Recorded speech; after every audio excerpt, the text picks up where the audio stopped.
जब देखो बेटा आते हैं प्रतिरोधों के न्यूमेरिकल के ऊपर, तो सबसे पहले बेटा हम एक न्यूमेरिकल लेते हैं इस तरीके सिंपल सा न्यूमेरिकल, ए और बी के बीच में एक हमने बैटरी लगा दी है। बेटा ये हमारे पास इसका प्रतिरोध है और इस पर है 1.5। बेटा हम इसमें करंट फ्लो करवाते हैं, ये आई करंट फ्लो होगा, यहाँ पर भी बेटा आई करंट फ्लो होगा। जब हमारे पास दो प्रतिरोधों के बीच में करंट समान होता है तो वहां पर श्रेणी क्रम होता है, तो इनका नामकरण कर देंगे बेटा R1 और इसका नाम दे देंगे हम R2। और जब दो प्रतिरोधों के बीच में बेटा धारा समान होती है तो कौन सा क्रम होता है? श्रेणी क्रम। तो यहाँ पर लिखेंगे बच्चे R1 और R2, ये कौन सा क्रम है बेटा? श्रेणी क्रम। कौन सा है? श्रेणी क्रम। कौन सा क्रम है बेटा? श्रेणी क्रम। ठीक है, कौन सा क्रम है? श्रेणी क्रम है। और इनका जो हम बेटा तुल्य मानेंगे, तुल्य प्रतिरोध, क्या मानेंगे? तुल्य प्रतिरोध। ये हमारे पास क्या होता है? R डैश होता है। तुल्य प्रतिरोध क्या होता है? R डैश होता है। जब बेटा हम इसको सॉल्व करते हैं R डैश बराबर R1 प्लस R2, तो बेटा हम R1 लेते हैं 1 और 1.5, तो ये हो जाता है बेटा 2.5। ये R डैश, ये हमारे पास बेटा सवाल आ जाता है श्रेणी क्रम का। इसी प्रकार से बेटा हम दूसरा क्वेश्चन लेते हैं। ये क्वेश्चन ले रहे हैं एक इस तरीके से,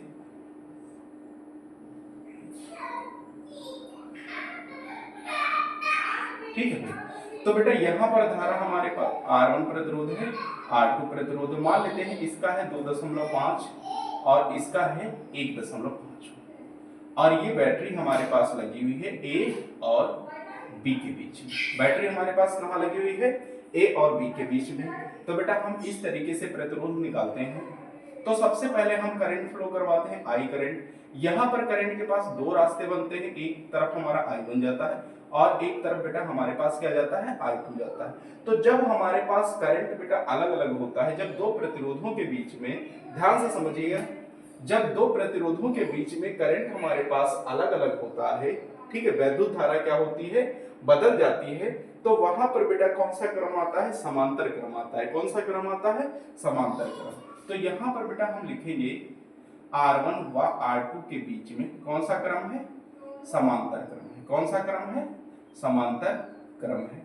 और इनका तुल्य जो है हमारे पास वो क्या है बेटा? R डैश है। तो इस प्रकार से हम इसको लगाते हैं और हमारे पास जो समांतर क्रम होता है उसका फार्मूला रहता है 1/R डैश और 1/R1 और 1/R2। अब बेटा हम इसमें वैल्यू डाल देते हैं। R1 की वैल्यू है 2.5 और R2 की वैल्यू है 1.5। ठीक है भाई। तो इस प्रकार से हमने इनको सॉल्व कर दिया। अब इनको बेटा हम हर को बराबर कर लेते हैं। 2.5 इनका हम लासा ले लेते हैं, तो ये हमारे पास आता है, इसका लासा आएगा, इसको ऊपर नीचे हम 15 दूनी 30, 5 15 दूनी 30, 15 से करना 10, 15 पना 75, 15 पना 75, और इसको बेटा हम 3 से मल्टीप्लाई करवाते हैं, तो ये आ जाता है 25 3 75, 15 पना 75।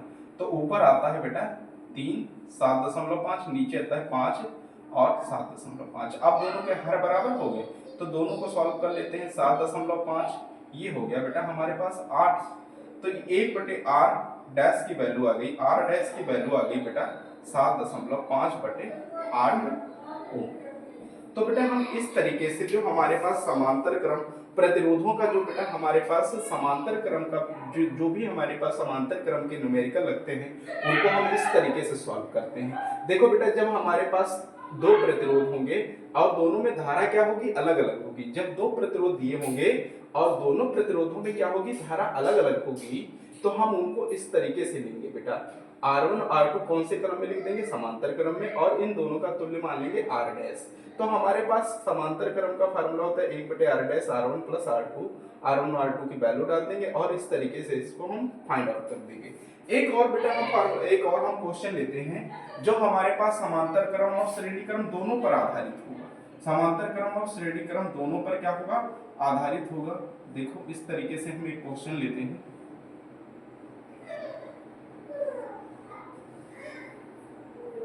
ये हमने एक क्वेश्चन ले लिया और यहाँ पर ए बैटरी लगा दी और यहाँ पर बी बैटरी लगा दी।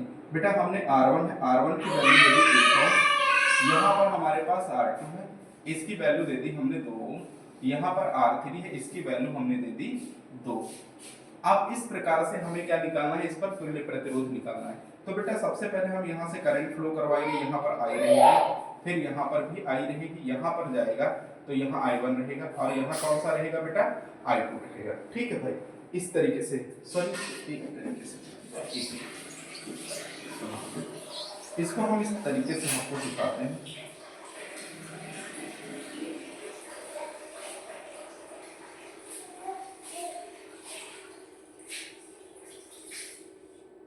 ये हमारे पास 2 ओम, ये 2 ओम और ये हमारे पास 1 ओम। यहाँ पर एक बैटरी लगा दी और यहाँ पर एक बैटरी लगा दी।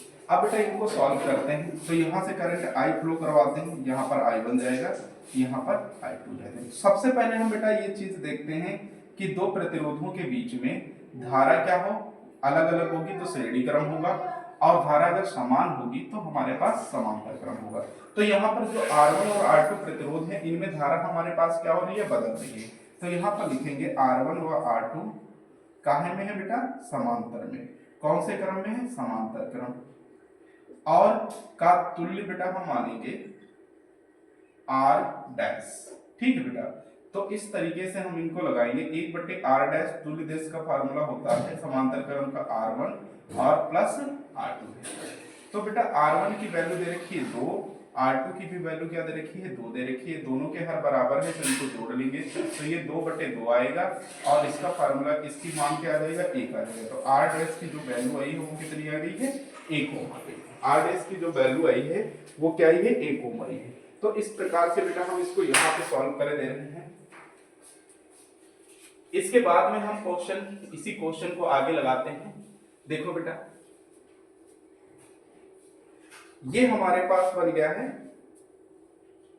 इस तरीके से,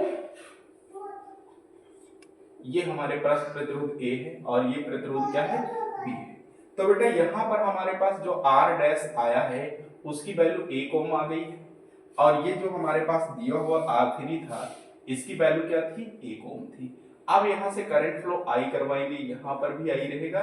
तो जब दो प्रतिरोधों के बीच में बेटा वैद्युत धारा क्या रहती है, समान रहती है।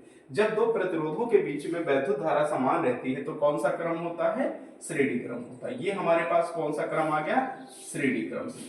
श्रेणी क्रम और का तुल्य मान लेंगे बेटा हम R डबल डैश, और इसको सॉल्व करेंगे तो R double dash R1 plus R2। R1 की वैल्यू 1 रहेगी, R2 की भी वैल्यू 1 रहेगी। तो ये हमारे पास जो R डबल डैश है इसकी वैल्यू आ जाएगी 2।